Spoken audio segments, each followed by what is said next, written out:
Today's conversation is sponsored by First Generation Capital Partners. If you're an accredited investor and you want to know about how we're helping other accredited investors keep more of their income, go to firstgencp.com/going long. You're listening to the Going Long podcast with Billy Keels, the #1 podcast for long-distance real asset investing.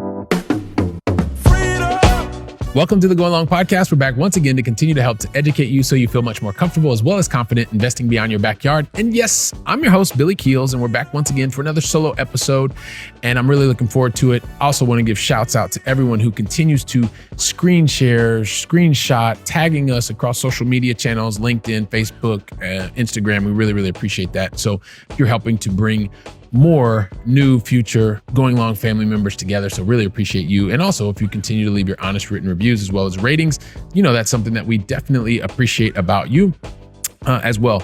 And we even have a little video if you don't know how to do that. And you can do that on the Apple Podcast platform, on Spotify as well. And also to listen, if you have ever wanted to get any of the previous episodes, go to firstgencp.com/podcasts and you can find the audio version, the video version, the transcripts and things like that. Once again, firstgencp.com/podcasts. Also want to give a quick shout out to one of our honest written reviews as well as ratings from this one comes from Rich Fetke.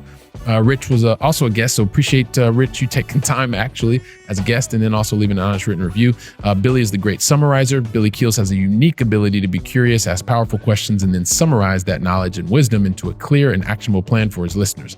I love the focus on creating freedom in our lives through the process of acquiring assets that grow our wealth so we can live life on our own terms. So, hey, Rich, real big shout out to you. And like I said, I appreciate you taking the time, investing the time to leave an honest written review. And if you want your honest written review read to people in over 40 different countries, just take a couple seconds, just like Rick here did. So let's get into today's conversation, or actually into today's solo episode, because it's something that I wanted to share. And this is also part of just the growth that happens, that I've recognized that happens in individuals. This is something that has happened to me.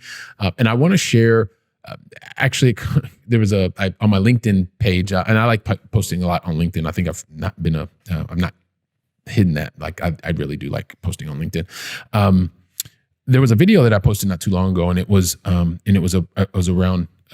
Grant Cardone. So Grant Cardone had this video, and he was talking about, you know, that he was talking about what he was doing with his income tax and being able to legally not pay any income tax, which I think sounds pretty awesome when you are able to legally not pay income tax or minimize that as much as possible. I thought about that video, and I also thought about an interview that I was on recently. I was a guest on someone's podcast, and he asked me if I'd always had an abundant mindset. And the reality is, no, I've not always had an abundant mindset. And the reason for that is, you know, the way that I grew up, and I've talked about this before, like I watched my parents work multiple jobs. I watched them struggle at the end of the month. And that was not a thing that was very fun. Like as a kid, watching your parents struggle to make ends meet is never, ever fun. But because my parents were also very dedicated to making sure that me and my brother and sister had access to excellent education, well, we were, especially as we got older, like middle school and high school, we got into the school districts that were like, it was public school, right? But it was very nice school districts, great education. And also too, because of the friends, some of the friends and acquaintances, say that 3 times fast, that I saw, or friends that, you know, acquaintances that had the brand new cars at 16 years old and stuff like that. What that did to me, and I didn't recognize it at the time, is I had a very much a scarcity mindset. Like I thought that more for them meant less for me. And so inside, there was a positive thing that happened, which was it motivated me to continue to go out and work really hard, like I saw my parents doing, because I wanted to be able to get things, right? Things. The negative part of that was I thought that in order for me to win, that somebody else had to lose. And so not really recognizing that, I took some of that into my adult life. And I started to do that and manifest itself as I was working. Like I was doing things in a certain way and I wanted other people to do them in the exact same way because I wanted the same results. Like as a young manager at the time, because that was my mindset, I realized that I was a young leader. I was micromanaging. Like I wanted everybody to do things at my way because I wanted the result for me. Well, one of my really, really good friends named Mike, who's been a major influence on me in terms of being able to learn about leadership also helped me to start to realize like, hey, listen, it's also about focusing, more importantly, on creating the right environment for the individuals that you're with, right? Going into the leadership thing. So I took that into my adult life, and I started recognizing that when I started focusing on others, purely focusing on others, helping them to create their environment that they needed to succeed, I started realizing that results were beginning to happen, right? So one of the things that I realized is that as I started to be able to give generously and do it in a way that was serving other people, then I realized that, hey, listen, there were also positive results that were coming. So I learned this in my corporate career. I recognized when I was doing things one way that it wasn't necessarily bringing the results that I was looking for. I started focusing on others. And also I started understanding that and being exposed to more people as I was in my corporate career that were also what I considered to be wealthy. In the beginning, I looked at it and I realized that I was thinking financially, but then I also recognized that there's a lot more that goes to being wealthy than just money. There's a great book that was written. I read this book and I can't remember the name of it. I shouldn't be doing it. Oh, Prosper. There's a great book called Prosper that I read, and actually goes into a number of different types of capital that create wealth, like your social capital and also your health and things like that. So wealth is not just about money. But the more that I was exposed to people that I consider to be truly wealthy, and I started to develop relationships with them, the thing that I started recognizing was the people that were the wealthiest actually had this same very similar type of approach that I learned later on in my leadership in my corporate career, which was really being more generous, being more giving, and working to help others.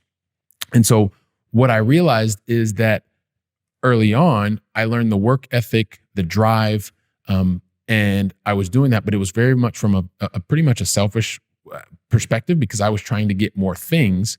But as I realized that it's also, and more importantly, about how can I do things in a way that are looking to help others, to drive value for others, and then as a result, helping them to achieve what they want to achieve. It's also helped put me in a position where also I've been able to really start to understand what it is to be wealthy. And that means being able to be in control of my time, to invest my time, my energy with the people that I love the most, being able to not have to ask someone else for time away or time off and things like that. Although I didn't usually have a really big challenge with that in my corporate career, but it's just a different feeling to now know that having the ability to make the decisions to invest the time and energy where I feel it's the most appropriate is one of the things that I really, really understood. So I'm saying all this because as I think about that video and I think about the question when I was asked, like, dude, have I always been abundant? Well, no, I haven't always been abundant. I haven't always had an abundant mindset, but I started realizing, and through exposure to other people, I realized that, hey, listen, those things that I thought early on in my life, like in order to have more that I had, if I got more, someone else got less, then you don't, that's not really the mindset of an abundant mindset. And you can realize that this is an extremely abundant place, that there's more than enough for everyone. And so I can do my part to continue to spread the abundant mindset, to help others achieve the things that they want to be able to achieve. And at the same time, being able to be in a position where I am also able to invest and use my time, or invest my time in the ways that makes the most sense for me. So I started realizing that I didn't want to hate on the players. I started learning the game. That goes back to the video. So if you want to check out that video, you can actually check it out on LinkedIn. It's probably, by the time you're listening to this, it will be really easy. Just go check out in my post. You can find it there. Also too, if you're looking to get more control and get to a state where you are having more wealth, you want to understand about some of the different investment vehicles that can help you to get there, especially if you are an accredited investor. We've made a really, really simple guide. You can go to firstgencp.com/going long. You can find out like one of the main strategies that I used in my last 3-4 years of my corporate career. Hopefully that will help you as well. Once again, go to firstgencp.com/going long. While you're downloading that and while you're sharing the episode with your family and your friends, I'll be here preparing the very next solo episode. So until then, go out and make it a great day. And thank you very much. Trust that you enjoyed today's conversation. And once again, today's conversation was sponsored by First Generation Capital Partners. If you're an accredited investor and want to find out more about how we're helping accredited investors to gain their personal freedom even faster, go to firstgencp.com/going long.